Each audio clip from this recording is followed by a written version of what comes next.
Hey, this is Mike from the Run Testers, and this is our first run review of the Asics Magic Speed 2.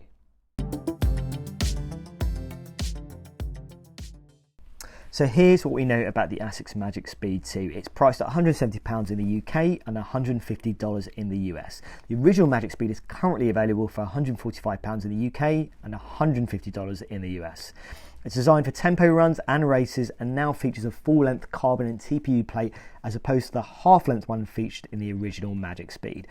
Asics has changed the drop, going from a 5mm one to a 7mm drop, and weight-wise we found it weighed in the same as our UK size 8 Magic Speed. There's a dual density midsole made up with FF Blast Plus cushioning on top as opposed to FF Blast used on the original, and there seems to be flight foam at the heel as well. There's a similar engineered mesh upper, now with more padding at the heel collar, and uses similar laces and a skinny tongue.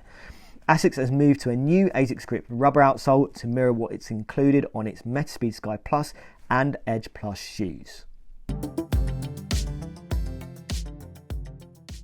So fit for me was okay in my UK size 8. I would say, like the original Magic Speed, it definitely is a little bit of a better fit for narrow feet. I think if you were hoping for something a bit more spacious and accommodating, I don't think it's quite that case here with the Magic Speed 2. I do think that the kind of volume in the toe box is a little bit bigger, I think, but ultimately I still think maybe it's worth, for some people, playing around with going half a size up in this shoe. I did find it did kind of hug quite snug against kind of sides of my toes and definitely at the midfoot as well, but it wasn't a problem or an issue for me in my couple of runs with this shoe. Elsewhere you've got considerably more kind of padding at the heel. If you remember, or if you've used the original Magic Speed, it was definitely very thin on that front. You have got a similar kind of skinny tongue, and you've got these kind of similar laces as well, which were fine for me in terms of getting a nice kind of feel and lockdown on my couple of runs, and also the tongue didn't really move about for me, or I didn't have any issues from that point of view. So yeah, I would say fit wise, go true to size, I think. But it is worth, I would say, playing around, maybe going half a size up, just seeing if it might work for you having a little bit more space up front in the toes, particularly in the toe box as well. But yeah, for me, it was fine overall. So I've actually done a couple of runs in this shoe. The first one was kind of a 6k treadmill run, and then I did a kind of tempo style kind of 10k run in them today. Now I did ran a fair bit in the original Magic Speed. I raced in it as well. I did a 10k race test, which is on the channel as well.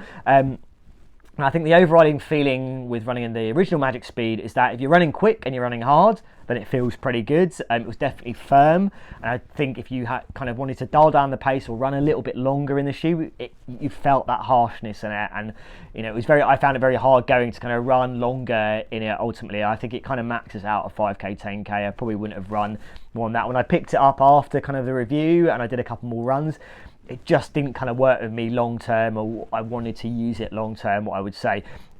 Now with the Magic Speed 2 and those couple of runs I've done, it definitely is an improvement. It definitely is, I would say it still runs a little bit firm, like the original Magic Speed, but crucially I would say is you've got more cushioning there, and I think that helps to kind of elevate it to being more of a shoe that you would want to run a little bit longer in. In terms of the rides, I would say it's solid. I didn't feel it was very, I don't think you get that kind of aggressive, kind of propulsive feeling that you get from things like the Asics Metaspeed Sky Plus and the Edge Plus. I don't think you really get that here. I think the ride is very controlled, very stable. I don't think it's massively exciting for me. I tried to pick up the pace in places, and I don't think I really got that kind of feeling I was hoping I would get from this shoe to make it feel a really well-suited kind of speed sessions, those kind of quicker runs or training runs that you'd want to do. Weight wise, it felt very similar to me to the Asics Magic Speed, the first one, where technically it is supposed to be a little bit heavier, but I personally didn't really see that for me. But I would say overall, those couple of runs, it felt good, it felt better. It definitely, the extra cushioning definitely is a positive. You've got a kind of bigger, kind of longer, full-length carbon plate in here. I'm not sure, with everything else that's going on in this shoe, I didn't really feel like I was getting the full benefits, just because it has those elements there that ultimately can make it a good shoe for running quicker. I didn't really kind of see it for me personally in those couple of runs that I've kind of done with it.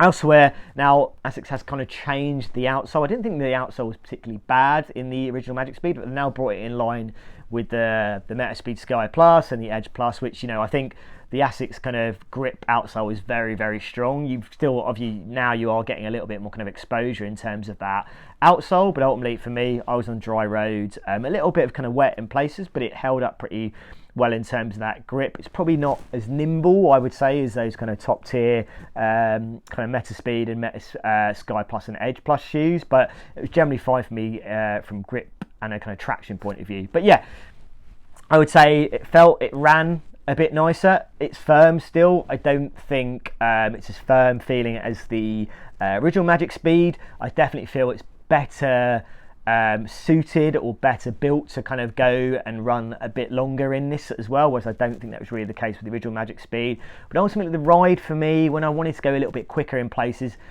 I didn't really get that really great nice feeling of it that I get or have had on the Edge Plus and the Sky Plus and actually some other daily trainers as well. So yeah, that's kind of my initial thoughts after a couple of runs with the Magic Speed 2.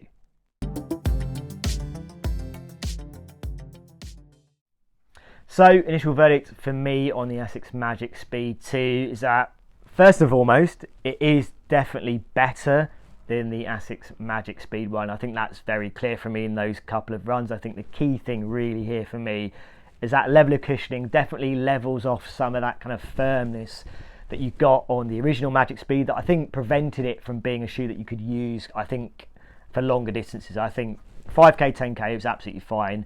I think beyond that, I think it was really challenging, I think, in my running to go or want to go longer in it. I think now the changes in the Magic Speed 2, I think is going to make it a better suited shoe for that. Now, in terms of being a shoe that you grab for speed sessions and kind of intervals or, you know, tempo runs, the kind of runs that I think the shoe is aimed at, I'm still not convinced that it is better than kind of other kind of speedy kind of daily trainers that are out there. And I think, you know, while it's got all the things that all qualities that you expect to find in a shoe that should work, you know, in a carbon plate kind of training shoe, for me, I haven't quite seen it in those couple of runs that I've done. As I said, it definitely feels better in terms of that ride, in terms of that feeling underfoot generally from the original Magic Speed.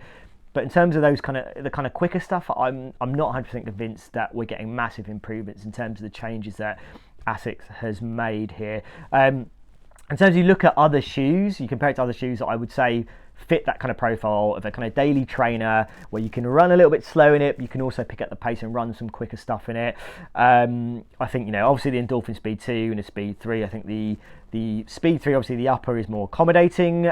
Speed 2, I think, obviously it gives you a similar kind of feeling in terms of the upper here. I think, you know, what you're getting with the speed shoes in terms of the midsole foam, the kind of speed roll geometry, I think creates a much nicer feeling when you're running quicker, whereas I didn't quite find that in this shoe. I think at things like the Hoka Mach 5 and the 4, which obviously is not quite the same level of cushioning in terms of what you get here on the Magic Speed, but I do think you can use it in a similar way. You can run a little bit easier in that shoe, and then when you run a bit quicker, I think the midsole, you know, the silhouette of that shoe gives you something that's a bit more responsive, a little bit nicer to run faster in, whereas I think I'm not sure you're getting the same feeling here. I think you could probably look at the things like the New Balance that we've just tested as well, which is kind of a top tier kind of performance shoe, but I think works as a daily trainer. And again, I think you get a nice, more aggressive kind of rocker, kind of propulsive kind of feel in that shoe when you're running a bit quicker. And then you can also do some kind of nice speed sessions, I would say, in that shoe as well, and you know, racing it as well.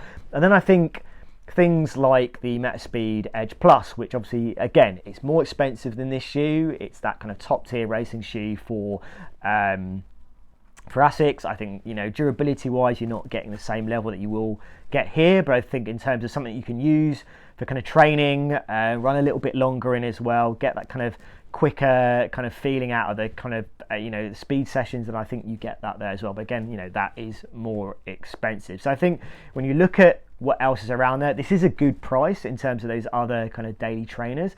But I think ultimately, I feel like with the things like the Speeds 2 and 3, Hoka Mach 5, you know, potentially things like Puma Velocity Nitro 2 as well. You're getting something that I think works a little bit better in terms of giving you that speed, in terms of giving you, I think, something that feels a little bit more aggressive in terms of that, you know, getting you up on your toes and running a little bit quicker.